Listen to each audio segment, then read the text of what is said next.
Welcome to Accounting Theory classes.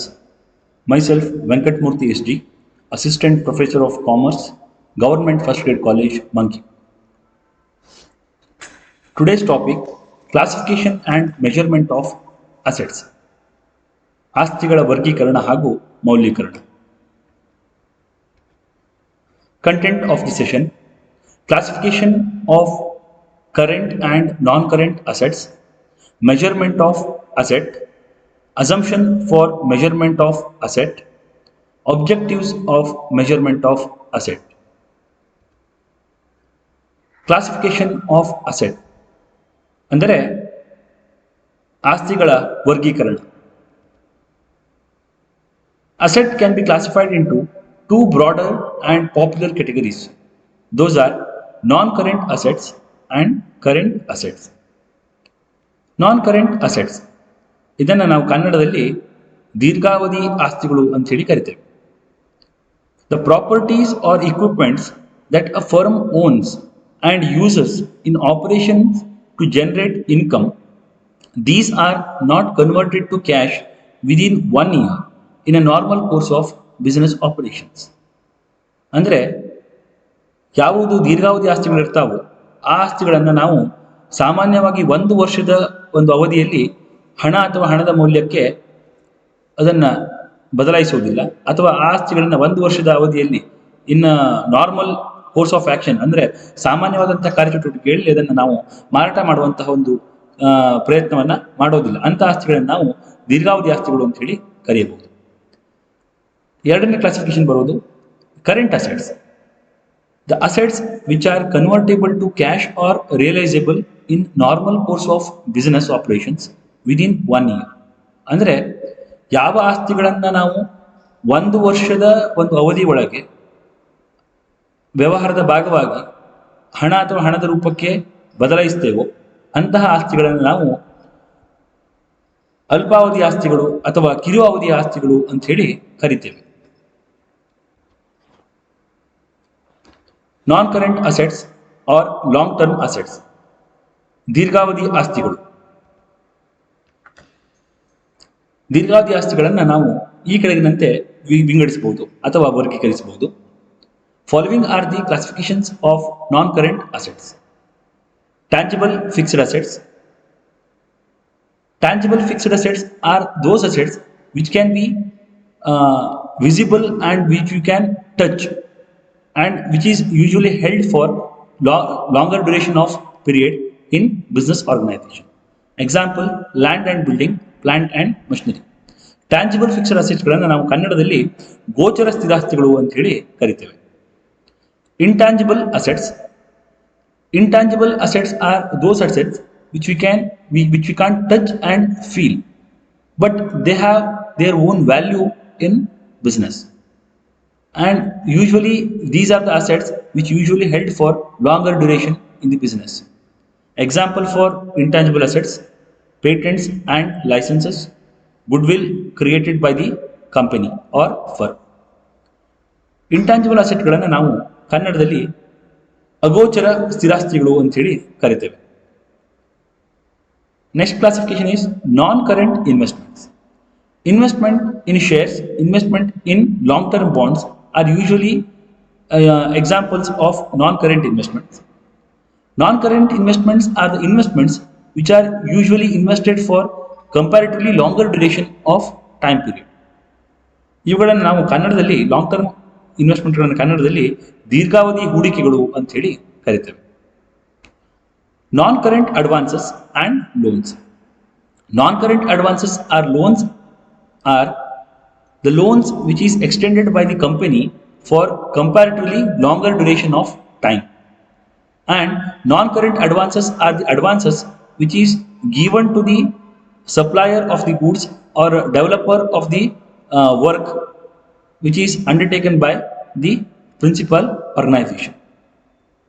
Long term loans given to the other firms or business are the best example for non current advances and loans. Long term non current advances or loans ಅನ್ನು ನಾವು ಕನ್ನಡದಲ್ಲಿ ದೀರ್ಘಾವಧಿ ಮುಂಗಡಗಳು ಹಾಗೂ ದೀರ್ಘಾವಧಿ ಸಾಲಗಳು ಅಂತ ಹೇಳಿ ಕರಿತೇವೆ. Fictitious assets. Fictitious assets are the assets which are not represented by any value for organization. Example, preliminary expenses or promotional expenses incurred by the firm, discount on issue of shares and bonds, the underwriting commission which is given by the firm for issue of shares are the best example for fictitious assets. Fictitious ಅಸೆಟ್ಗಳನ್ನು ನಾವು ಕನ್ನಡದಲ್ಲಿ ಕಾಲ್ಪನಿಕ ಆಸ್ತಿಗಳು ಅಂತ ಹೇಳಿ ಕರಿತೇವೆ.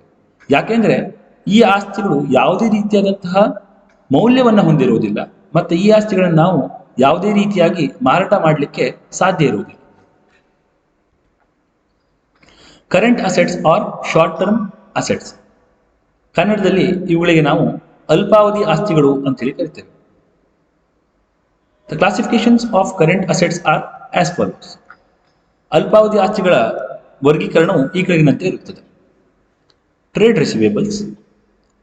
Trade receivables are the amount which is supposed to be received by the firm from their trade partners. Examples, bills receivable and sundry debtors. Trade ರಿಸೀವೇಬಲ್ಗಳನ್ನು ನಾವು ಕನ್ನಡದಲ್ಲಿ ಸ್ವೀಕರಿಸಬೇಕಾದ ವ್ಯಾಪಾರಿ ಬಾಬ್ತುಗಳು ಅಂತ ಹೇಳಿ ಕರೀತೇವೆ. Second classification is current investments. Current investments are the investments which is done by the company for the period not more than 1 year or less than 1 year. Certificate of deposits and municipal bonds are the best example for current investments. Current ಇನ್ವೆಸ್ಟ್ಮೆಂಟ್ಗಳಿಗೆ ನಾವು ಕನ್ನಡದಲ್ಲಿ ಅಲ್ಪಾವಧಿಯ ಹೂಡಿಕೆಗಳು ಅಂತ ಹೇಳಿ ಕರಿತೇವೆ. Inventories. Inventories are the sum of work in progress, the stock of raw material and the stock of finished goods held by the company in their warehouses. Raw material, work in progress and finished goods are the best example for inventories. ಇನ್ವೆಂಟರಿಗಳನ್ನು ನಾವು ಕನ್ನಡದಲ್ಲಿ ದಾಸ್ತಾನು ಅಂತ ಹೇಳಿ ಕರಿತೇವೆ. ಈ ದಾಸ್ತಾನು ಸಂಪೂರ್ಣವಾಗಿ ತಯಾರಾದಂಥ ವಸ್ತುಗಳನ್ನು, ಅರ್ಧ ತಯಾರಾದಂಥ ವಸ್ತುಗಳನ್ನು ಹಾಗೂ ಕಚ್ಚಾ ವಸ್ತುಗಳನ್ನು ಒಳಗೊಂಡಿರುತ್ತೆ. Short term advances and loans. Short term advances R loans extended by the company for service partners or any other business partners or suppliers, okay, for that matter. Sometimes the advances given by the firm for their employees as advance salary, okay, even some kind of advances will be given to the suppliers for sending the goods in time. Expenses and salaries paid to the employees in advance, tax paid in advance are the best example for short term advances and loans. ಕನ್ನಡದಲ್ಲಿ ಅಲ್ಪಾವಧಿ ಮುಂಗಡಗಳು ಹಾಗೂ ಸಾಲಗಳು ಅಂತ ಹೇಳಿ short term advances ಮತ್ತೆ ಲೋನ್ಗಳನ್ನು ನಾವು ಕರಿತೇವೆ. Cash and cash equivalent. This is the last classification in current assets. ಹಣ ಹಾಗೂ ಹಣದ ಸಮಾನಕಗಳು ಅಂತ ಹೇಳಿ ನಾವು ಕನ್ನಡದಲ್ಲಿ ಇದನ್ನು ಕರಿತೇವೆ. Cash equivalents are the items which we can convert into the cash readily within no time without losing any value in that. Cash in hand, cash at bank, treasury bills, marketable securities are the best example for cash and cash equivalents. Measurement of assets. Measurement of assets ಅಥವಾ ನಾವು ಕನ್ನಡದಲ್ಲಿ ಇವನ್ನ ನಾವು ಆಸ್ತಿಗಳ ಮೌಲ್ಯೀಕರಣ ಅಂತೇಳಿ ಕರಿತೇವೆ. Measurement or valuation of asset means expression of the value of asset in terms of money. Cash is the only acceptable unit of measurement of services or benefits.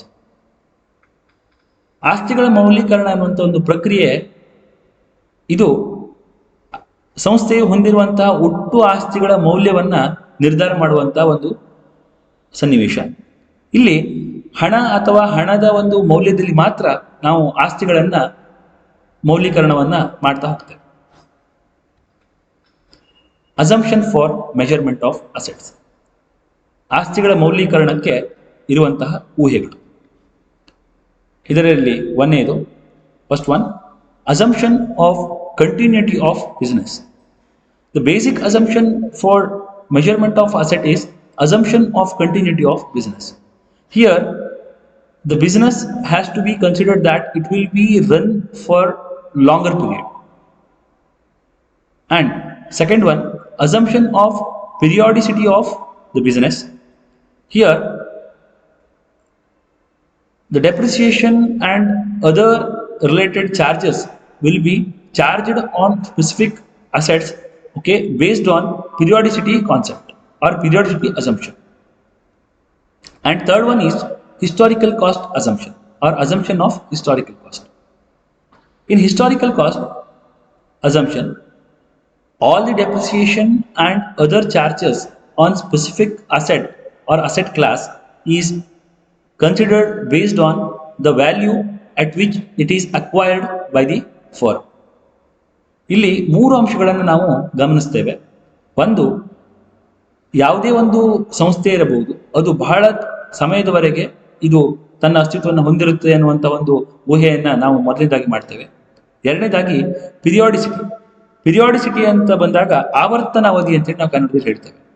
ಆವರ್ತನ ಅವಧಿಯನ್ನ ಒಂದು ಮೂಲವನ್ನಾಗಿಟ್ಟುಕೊಂಡು ಯಾವುದೇ ಒಂದು ಡೆಪ್ರಿಸಿಯೇಷನ್ ಚಾರ್ಜ್ ಮಾಡುವಾಗ ಅಥವಾ ಡೆಪ್ರಿಸಿಯೇಷನ್ ಅಥವಾ ನಾವು ಸವಕಳಿಯನ್ನ ಒಂದು ಆಸ್ತಿಯ ಮೇಲೆ ಚಾರ್ಜ್ ಮಾಡುವಾಗ ಈ ಒಂದು ಮೂಲಾಂಶವನ್ನು ಗಮನಿಸ್ತಾ ಹೋಗ್ತೇವೆ. ಮೂರನೇದಾಗಿ ಹಿಸ್ಟಾರಿಕಲ್ ಕಾಸ್ಟ್ ಅಥವಾ ನಾವು ಕನ್ನಡದಲ್ಲಿ ಇದಕ್ಕೆ ಐತಿಹಾಸಿಕ ವೆಚ್ಚ ಅಥವಾ ಮೂಲ ವೆಚ್ಚ ಅಂತ ಹೇಳಿ ಕರಿತೇವೆ. ಯಾವುದೇ ಒಂದು ಸವಕಳಿಯನ್ನ ಒಂದು ಆಸ್ತಿಯ ಮೇಲೆ ನಾವು ಆಕರಿಸುವಾಗ ಈ ಮೂಲ ವೆಚ್ಚವನ್ನ ಮಾನದಂಡವನ್ನಾಗಿಟ್ಟುಕೊಂಡು ಅಥವಾ ಅದನ್ನೇ ಮೂಲವನ್ನಾಗಿಟ್ಟುಕೊಂಡು ನಾವು ಆಸ್ತಿಯ ಮೇಲೆ ಸವಕಳಿಯನ್ನ ಆಕರಿಸ್ತೇವೆ. Objectives of measurement of asset. ಆಸ್ತಿಗಳ ಮೌಲ್ಯೀಕರಣದ ಉದ್ದೇಶಗಳು.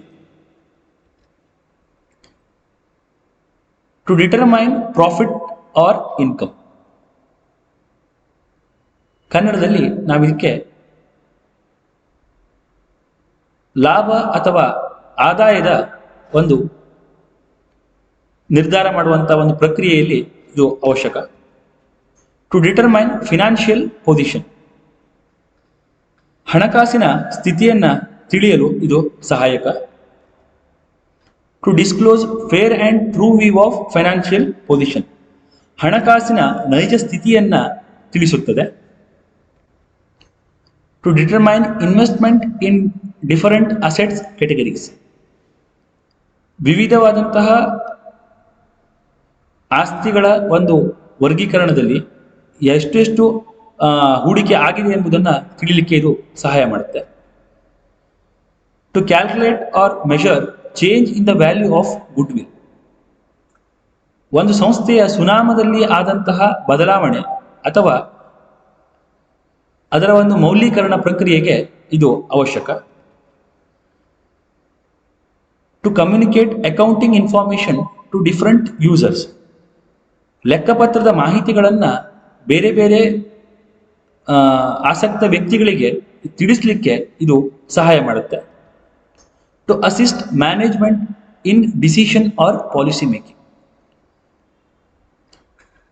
ಯಾವುದೇ ಒಂದು ಸಂಸ್ಥೆಯ ಒಂದು ಆಡಳಿತಕ್ಕೆ ಯಾವುದೇ ಒಂದು ನಿರ್ಧಾರವನ್ನು ತೆಗೆದುಕೊಳ್ಳಲಿಕ್ಕೆ ಅಥವಾ ನೀತಿ ನಿರೂಪಣೆಗಳನ್ನು ರೂಪಿಸಲಿಕ್ಕೆ ಈ ಒಂದು ಮೆಜರ್ಮೆಂಟ್ ಆಫ್ ಅಸೆಟ್ಸ್ ಅಥವಾ ಆಸ್ತಿಗಳ ಮೌಲ್ಯೀಕರಣವು ಬಹಳ ಅವಶ್ಯಕವಾಗಿರುತ್ತದೆ. References are as follows.